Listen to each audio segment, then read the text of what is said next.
Joy. Oo. Ano to, iba tong form ng ube. Hilda. Okay. Oh, Hilda. Tama. Oo, tama. Sa din. mo. Tama. Sa Hilda mo. Hilda mo. Hilda mo. Makikita natin, very mataas ang chance. Maging aggressive nga naman sila sa early game. Pero, di ba ngayon, audience predictions, kitang-kita naman. Ang medyo mataas pumapabor sa Fireflux. Pumapabor yung yung, Ayun, okay pala. yung mas marami pala sa SMG. Oo. Ito na yung ating kinakailangang tutukan. Pero syempre, quick shoutout to all of the fans na nandito ngayon.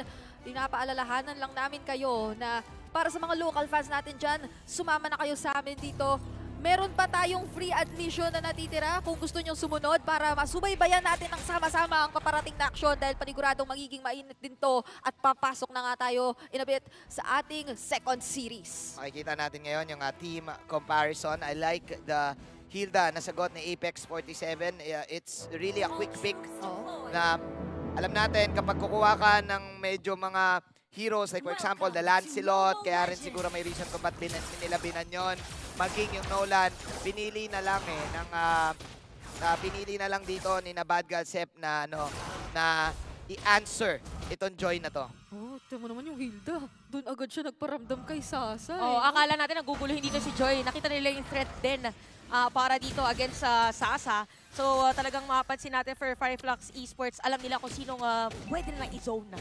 Oh, nakakatakot yung presence ngayon ni Apex 47 kasi Unahin niya yan. even Miko Yeah, yan lang ang ganyang trabaho Pupunta lang dyan, mag-vision, tapos sabihin, in the Turkish language, nandito ang Joy.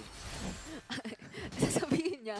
Sasabihin niya. Halatang matagal nang nagtatranslate si Genji dahil ang dami niyang nasasabi at na-imagine na. Pero dito rin, kinakailangan nating tutukan kung ano yung magiging rotation ng Team SMG kasi hindi mo alam kung iiwasan nga ba nila o sasabayan si Apex 47. So parang kanina pa nagkakakitaan kasi pero wala pa naman sobrang nagaganap.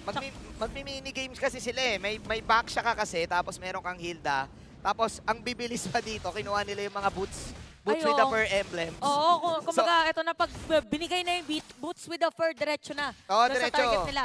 Oo. Speaking of diretso. Ang sasabihin lang, nandito yung Joy. Save ka pa. Ganun lang yung sasabihin niya kay Sunshine. Sige, kuhanin mo yan dyan. Oo, okay na yan. Joy is here, parang ganun. Oo, Joy is here. In English, In English. Information is very important dito sa labang ito. Oh. At na-force agad ang flicker ni Miko. Parang ang pinakakailangan mo talaga at crucial pagdating sa mga third objective as much as possible. Lahat ng mga resources mo ay available, lalo na yung flicker. So makikita natin yan for Fireflux Esports. Silang unang magse-secure or silang unang magta-try na kuhanin na i-secure dito ang third objective. At mukhang hindi yata sisilip dito ang Team SMG. Kaya naman si TNZ ang makakakuha yan. Mauna sila sa vision talaga for sure. Dahil nga mas mabilis ang kanilang paggalaw sa mapa because of these tanky heroes like the Hilda.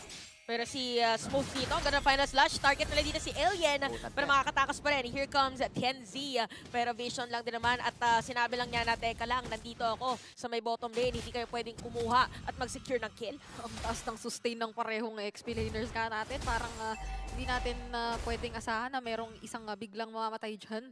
Unless lang talaga magkaroon ng major misplay dito. And so far talaga sobrang ingat na nakikita natin from both teams. Surprisingly, ito ay isang early game na hindi mo masyadong aasahan from Team SMG. Yeah. Pero parang nahanapan agad ng Team Fireflux ng way para pigilan. Kasi kailangan nga natin, sobrang crucial ng snowball at early para sa Team SMG. Oo nga pero kasi nagkaroon na rin tayo ng mga level 4s na walang nagkapatayan. I think enough na withstand ng SMG yung gusto sanang gawin nung Hilda ni Apex 47. Usually kapag Hilda ka tapos meron kang ganun talaga na jungler na kalaban, ipapunish mo. Even though na-delay yung kanilang backshot kasi nauna yung Joy, Si Saksha, kumuha ng XP level 4, level 3 pa lang yung backshot. Na-keep pa rin ng Fireflux yung 300 gold. So this time, tabla pa lang ang laban. Tsaka walang na-punish, walang umover. O, tsaka kaya hindi pala nakapunish dito yung side ng SMG is because parang naso-zone din yung visioner naman. Yung magbibigay ng vision para sa side ng SMG. So, kung ikaw man si Saksha, parang medyo may ilang ka din na, teka lang, hindi ko kasi alam kung saan na possibly magkaroon ng kill.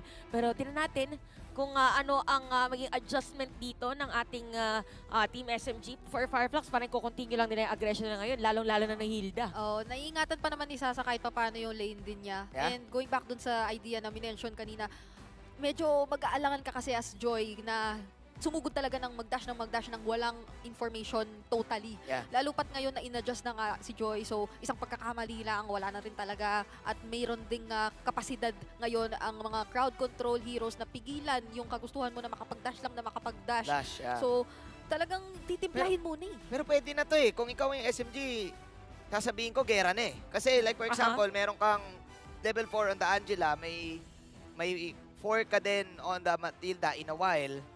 Yung Joy, pagkapasok, mag-hard card lang.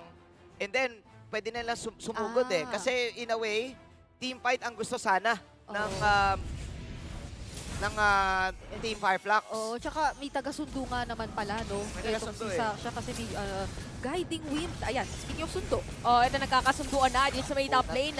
At napako ng mga players dito ng Fireflux Esports, pero lalaban yata ang side ng Team SMG. Pero mga dash, electrifying beats para rin na kay Saksha.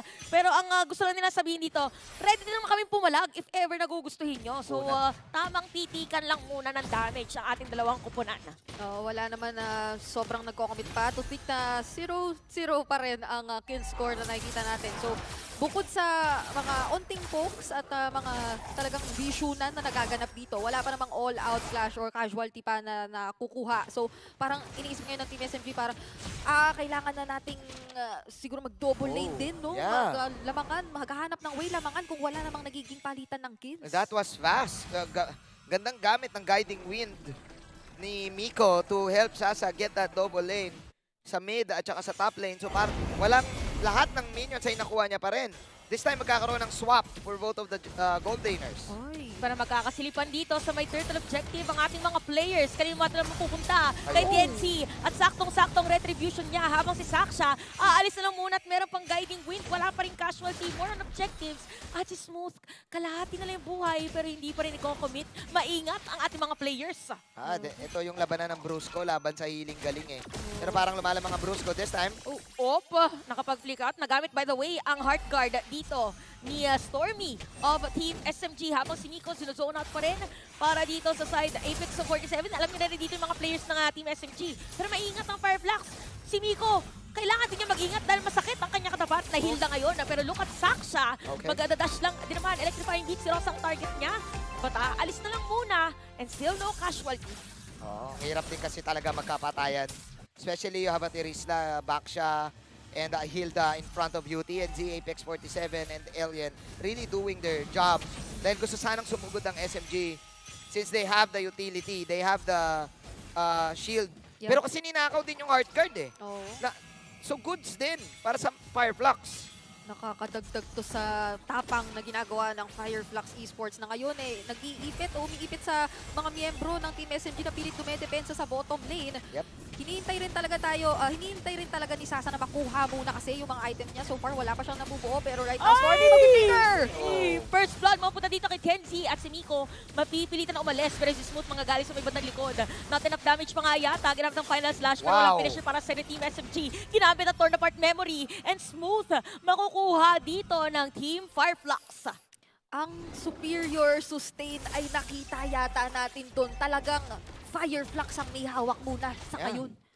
Super sustain, I should say, para sa Fireflux. This Rosa na mayroong hard guard, plus mayroong kamakulat na Baksha, early game, ang hirap niyong patayin. But there is Saksha with an outplay in the top lane. So let's see kung mako-convert niya ba to something na pwedeng i-lead ng SMG. Oo, parang hindi yata magta-turtle si Saksha. Wala siyang retry. So pwedeng siraan na rin niya yung Torres may top lane. Nagka naman 10C. Again, will secure another turtle. And Saksha, maaga niya nang ginamit agad. Apex 47, mga ngalahati yung buhay. Pero this is a Hilda. Enough ba ang sustain? Yes. enough yung sustain, enough din yung speed para makaalis. Oo nga, ay naiwasan niya pa, kamuntikan na. And nagkaroon naman parang ng malinaw na desisyon doon ng Team SMG na mag-trade na lang. Wala na nga yung retry. So, dalawa, Miko as well as Sasa nandun sa bottom lane, nag-attempt na kuhain din yung Torre. Pero Fireflux din kasi ang well-rounded nung nagiging pag-defense at rotate nila para pigilan yung mga trades na yun. Goods na goods pa sila dito eh. Kailangan dito at pag umabot tayo ng late game, Radiant Armor na rin kasi yung back siya. So they're ready, really ready for this Joy pick here para kahit papano mabawasan yung damage output na snowball sanang gawin ni Saksa Jago.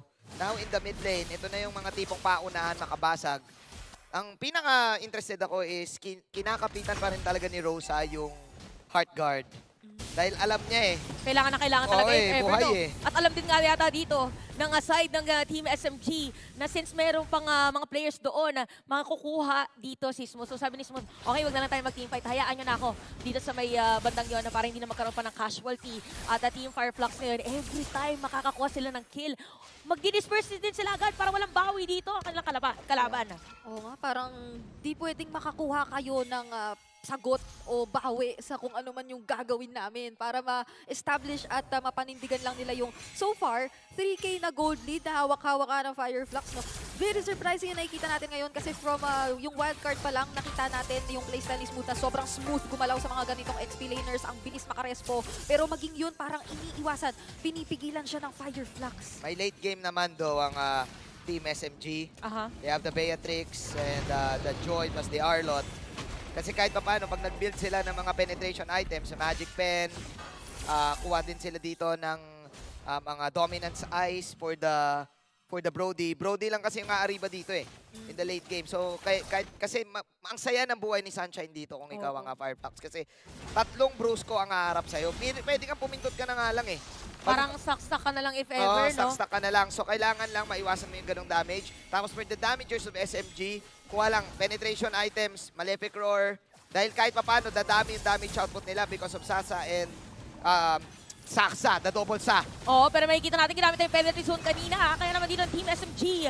Gagawa ng play, meron pala Circling Eagle, meron dalawang mananakap doon. Pero nga lang, napakakunat din ng Fireflux. Kaya naman si Smooth ang makukuha dito ni Sunshine at meron pang Lord Objective na pwede lang diretsuhin. Nagamit na rin dito ang Heart Guard ni Stormy. Pero si Saksa, look at that damage from that electrifying beat sa harap na 4 na mga players securing a kill against Rosa. Risky play from Saksa with a 2-0. Sobrang lalim nun. And knowing na halos pawala na yung mga resources ng Fireflux, sugod laban tayo. Oo, minake sure niya na meron tayong na-burn na resource na kamuntikan na ngang hindi pumabor sa atin.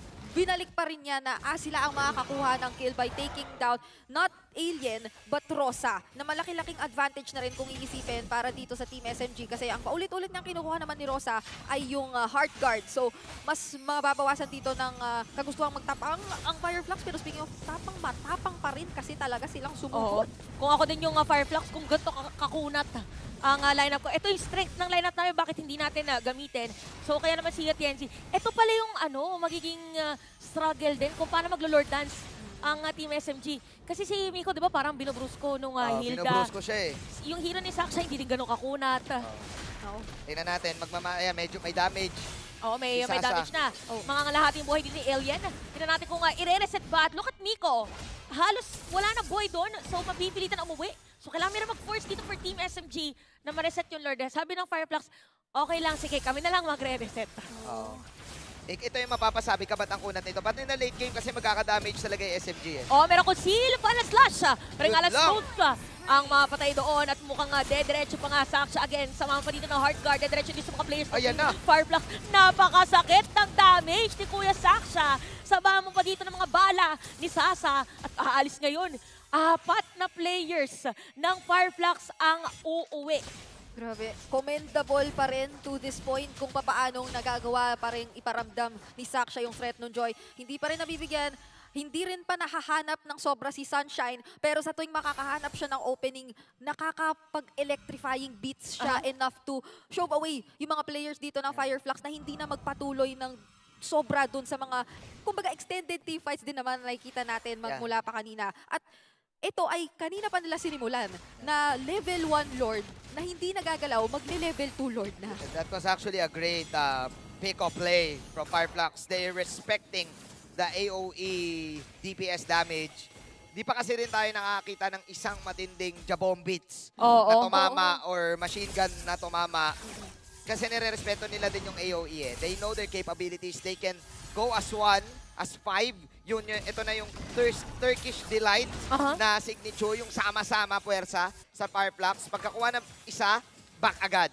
At saka alam din na kung kailan mag-out. Ang nakakagulat doon, parang hirap minsan pag mag-disengage ka na all 5 na lahat kayo na talagang coordinated kayo. Parang nga nasayaw din. Gusto ko lang sabihin na parang malatubig at kuryente ang tandem din dito ni Stormy. Sakto, Storm and Lightning. Kasi di ba parang yung mga bitaw niya, parang yun yung tubig. Kaya nagiging masakit yung electrifying beats lalo kasi meron ka na slow. So yun yung nagiging threat ngayon para sa Fireflux. Yeah, the Fireflux respecting the damage output of Team SMG. Lumalamang kasi sa macro eh. Ang Fireflux eh. Yung discipline. Ayan na si Rosa with a circling eagle. May target nila dito, hindi na makakatakas si Alice Laksha pero napakagandang mag-dash. Kaya naman makakatakas. Ay hindi, mamatay pa rin nga ng dalawa. Ang kapalit dito against Fireflux Esports. Since wala ang mga retribution holder, ipipilit ba dito ng Team SMG? Dahil dalawang patay sa kanila, pero diretso dito si Apex 47. Free hit para dito sa ibang mga players. Pero aalis na lang muna, magdi-disengage. So 30 minutes and 31. Talagang napakahirap ngayon na mag-secure ng kahit anong objective. Ang ganda na sana na nakuha nila o nakahabol doon etong si Smooth. Kaso ang natanggal ng Fireflux, yung jungler ng Team SMG. O kaya napigilan eh. Pero ako nararamdaman ko na kumakate yung damage output ng Team SMG. Again, the penetration, magic penetration, physical penetration. Finally, nakakita tayo ng Jabombits na tumama and saktong-sakto yung final sweep, final slash ni Smooth onto the machine gun, onto the bullet shower na meron yung Beatrix ni Sasa. And Fireflux, they need to respect it. They need to have a team fight na hindi sila, kung may mahuhuli man, isa lang dapat sa kanila. Kasi kahit paano nawawala, nag-e-expire yung unat nila because mas maraming damage output yung Team SMG ngayon. Kailangan parang hindi maging domino effect. Hayaan na muna natin magkaroon ng sacrificial lamb if ever. Gusto ko sabihin na baka consistent ni Saksha dito sa may top lane. Kung titignan nyo, pag i-replay nyo itong game, most of the time nasa may top lane. Si Kuya Saksha. Parang similar to sa ginawa ng AP Bren kanina, no, na yung pinipili nila mag-tira iba, pero ngayon... Lord! Mapunta dito sa kamay ni Miko, tapos dediretso pa nga sa may T5, pero ginamit ang Torn Apart Memory.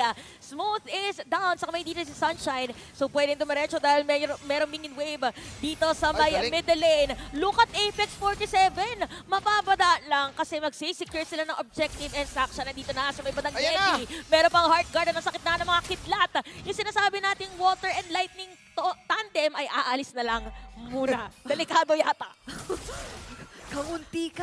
Kamuntikan doon pero may flicker pa namang natitira para dito kina Sunshine. To this point, ni isang beses hindi pa nahanap at nabibigyan si Sunshine. Yeah, goods na goods pa rin siya. Apat ba naman yung umaharap sa'yo?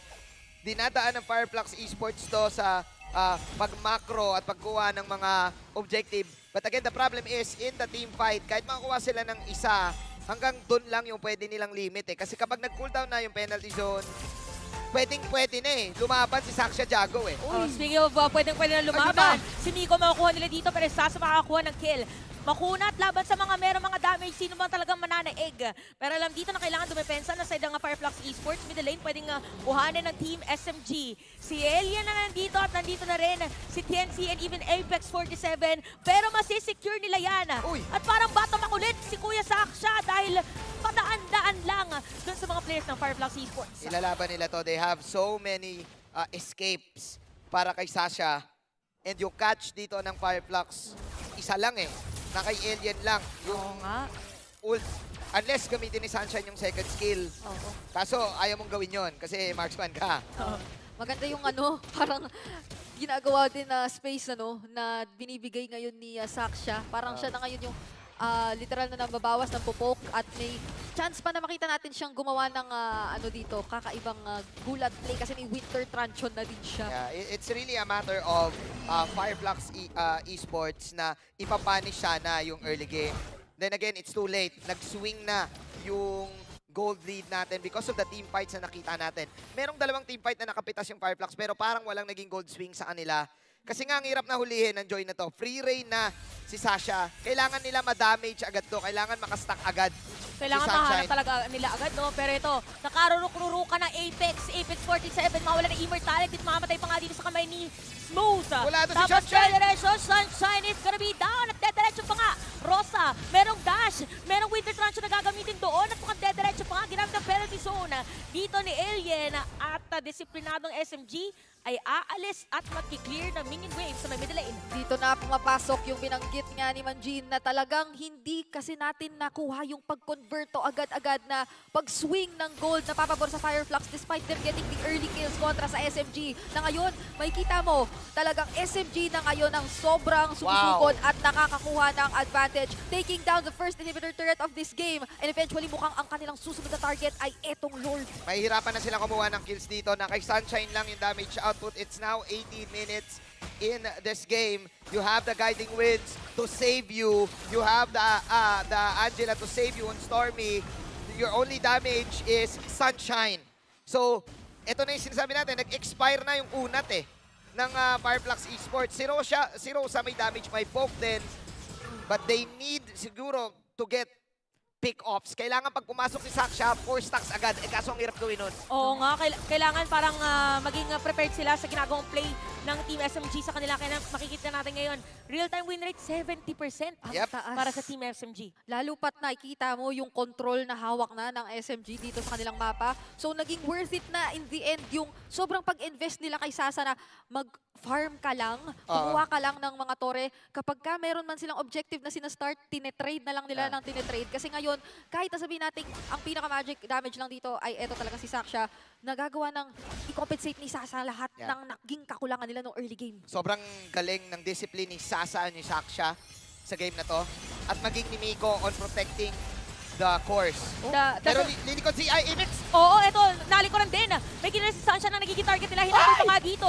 Sunshine is gonna be down. Pero may kita lang din naman si Sasa. Nagkapalitan. Pero mamatay din dito si Smooth. At look at Apex 47. Kakayanin ba niya ang damage? Masusustain ba niya? At Rosa and the rest of Fireflux Esports, madedepensahan yung Lord. Pero nandito na ang Team SMG. Merong Circling Eagle at Guiding Wind para sa kay Miko. May iwan mawala ng Immortality. Dito si Sasha. Nakapag-Winter Truncheon siya doon at nakatakas pa! Pero mukhang hindi na siya patatakasin. Nung Vengeance Strike, andun na. Talagang tinapos ni Alien ang buhay niya at that moment. At hinahabol naman ni Apex 47 ngayon yung natitirang mga miyembro. Pero mukhang etong mga to magsasayawan lang talaga eh. Hindi na mabulin. Sasaikoy niya lang yan. Nagkakapalitan lang. Si Apex 47 kanina, siya yung zone out dito ng mga players ng Team SMG. This time around, makikita na natin ang full potential ng kakunatan because of the items na rin. Yeah, ang ganda ng backline access na ginawa ni Apex 47 on Sasa, kaya hindi siya nakapwesto. But I should say, I should really say, delikado pa rin si Sunshine if ever gagawin yon ng Team SMG. But good attempt though for both of these squads. Fireflux, still, ito na yung Turkish puso na nagagawan pa rin nila ng paraan ang lahat ng nangyayari. Labanan na talaga to ng mga puso ng ating bawat kupunan at may kita natin that for Fireflux Esports, parang medyo nag-swing naman. Actually, hindi medyo nag-swing. Nag-swing kasi even yung minion wave nila or sila na yung nakakalagpas ngayon sa may Riverside. Take note, 25 seconds magkakaroon na ng Lord Objective. Unti-unti na naiaangat ulit ng Fireflux yung kanilang pagpwesto dito sa ating mapa. So, kung magawa nila ng paraan na hindi tulad nung kanina na first time makahanap dito si Sasha ng magandang entry point para maka-pick off kay Sunshine. Posible lang naman nilang ulitin yung kanilang ipag-front yung mga kinakailangan at ipag-damage talaga dito si Sunshine. But again, that's something na medyo difficult nang i-pull off at this point kasi yung items na hawak-hawak na ni Sasa ngayon, yung mga kaya nang makapagtunaw ng mga magkukunat na miyembro. Okay. Pero kaya din yata tumunaw. Muti ka na. Okay. Ramdam na natin dito si Sunshine. Yeah, may It's a lovely day sa Sunshine. Anyways, yun yung sinasabi nating 4 stacks. Buti na lang kamo may shield si Miko to save Saksha Jago. Kanya-kanyang zone out yung mga players. Oh, Parang nakakita tayo ng mala basketball play. Man-to-man defense. Si Alien tsaka si Smooth yung magkatapat. Pero si Smooth niliko dito kay Kenzie na makaganda dito pagkakalayo.